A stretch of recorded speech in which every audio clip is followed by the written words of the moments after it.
ಬೆಳಿಗ್ಗೆ ಎದ್ದು ಧರ್ಮರಾಯ ದೇವರಾಯನ ದುರ್ಗದ ನರಸಿಂಹ ಸ್ವಾಮಿ ದೇವಸ್ಥಾನಕ್ಕೆ ಹೋಗೋಣ ಅಂತ ಡಿಸೈಡ್ ಮಾಡಿದ್ವಿ. ಎಲ್ಲ ಮನೆಯಲ್ಲೆಲ್ಲ ಕೆಲಸ ಮುಗಿಸಿ ಅಡುಗೆ ತಿಂಡಿ ಎಲ್ಲ ಮಾಡಿ ಮಕ್ಕಳಿಗೆ ಕೊಟ್ಟು ಕಳಿಸಿ ನಂತರ ಹೊರಟಿ ಒಂದು 12 ಗಂಟೆ ಆಗಿತ್ತು ಬ್ಯಾಂಗ್ಳೂರು ಬಿಡುವಾಗ. ಬ್ಯಾಂಗ್ಳೂರು ಬಿಟ್ಟು ಡಬಾಸ್ಪೇಟೆಯಿಂದ ಒಳಗೆ ಮಧುಗಿರಿ ರೋಡಲ್ಲಿ ಮುಂದೆ ಹೋಗುವಾಗ ತುಂಬಾ ಚೆನ್ನಾಗಿ ಅನಿಸ್ತು. ಕಾಡು ಥರ ಇದೆ, ತುಂಬ ಚೆನ್ನಾಗಿ ಅನಿಸ್ತು. ಹೋಗುವಾಗ ಕ್ಲೈಮೇಟ್ ಕೂಡ ಸೂಪರಾಗಿತ್ತು. ಹೋದ್ವಿ, ತುಂಬ ಫಾಸ್ಟಾಗೂ ಇಲ್ಲ, ತುಂಬ ಸ್ಲೋನೂ ಇಲ್ಲ, ಹಾಗೆ ಹೋದ್ವಿ. 1:30 ಅಷ್ಟೊತ್ತಿಗೆಲ್ಲ ತಲುಪಿದ್ವಿ ದೇವಸ್ಥಾನ ತಲುಪಿ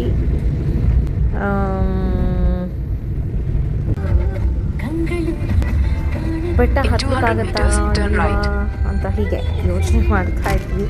ಆದರೆ ಬೆಟ್ಟ ಹತ್ತಲಿಕ್ಕಾಯಿತು, ಹತ್ತಿದ್ವಿ. ಒಂಚೂರು ಸ್ಟ್ರೈನ್ ಆಗುತ್ತೆ, ಆಬ್ವಿಯಸ್ಲಿ ಅದು ಸ್ಟ್ರೈನ್ ಆಗತ್ತಲ್ವ.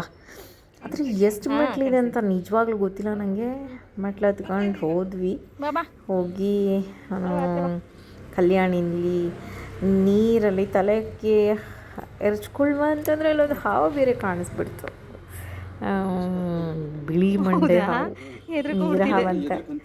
ಇಟ್ಸ್ ಓಕೆ, ಪಾಪ ಅದ್ರ ಪಾಡಿಗೆ ಅದಿರುತ್ತೆ, ಅದು ನಮಗೇನು ಮಾಡುತ್ತೆ ಅಂತ ನೀರು ಹಾಕ್ಕೊಂಡು ಹೆದರಿಕೆ ಮನಸ್ಸಲ್ಲಿ ಇಟ್ಕೊಂಡ್ರು. ಈ ಡೈಲಾಗ್ ಹೇಳಿಬಿಟ್ಟು ನೀರು ತಲೆ ಮೇಲೆ ಹಾಕ್ಕೊಂಡು ದೇವಸ್ಥಾನ ಒಳಗೆ ಹೋಗಿ ದೇವ್ರ ದರ್ಶನ ಮಾಡಿ ಕೆಳಗೆ ಬಂದು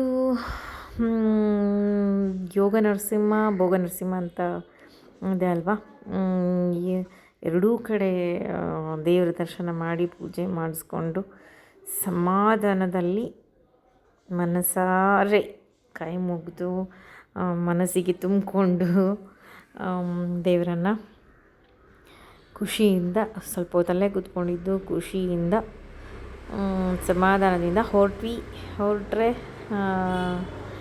ಎಷ್ಟು ಗಂಟೆಗೆ ವಾಪಸ್ 5 ಗಂಟೆ ಅಷ್ಟೊತ್ತಿಗೆ ಬೆಂಗಳೂರಿನಲ್ಲೇ ಇದ್ದೀವಿ. ಮನಸ್ಸಿಗಂತೂ ಫುಲ್ ಹ್ಯಾಪಿ. ನಾನು ಬೆಟ್ಟ ಹತ್ತಿ ಶ್ರಮ ಆಗಿ ಏನೂ ಅನ್ನಿಸ್ಲಿಲ್ಲ ನನಗೆ ದೇವ್ರು ನೋಡಿದ ಮೇಲೆ. ನೋಡಿ ಸುತ್ತಮುತ್ತ ಎಷ್ಟು ಚೆನ್ನಾಗಿದೆ ನೋಡಿ, ಎಷ್ಟು ತುಂಬಾ ಚೆನ್ನಾಗಿದೆ.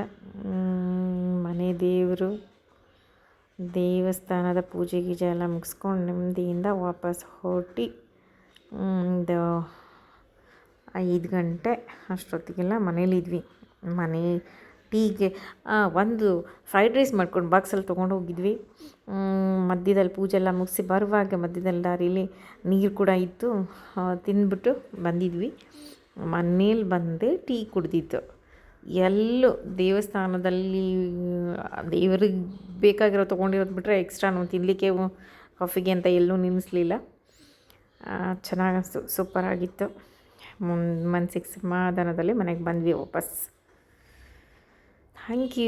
Thank god. ದೇವರು ಎಲ್ಲರಿಗೂ ಆಯುಸ್ಸು ಆರೋಗ್ಯ ನೆಮ್ಮದಿ ಖುಷಿ ಕೊಡಲಿ ಅಂತ ಬೇಡ್ಕೊಳ್ತಾ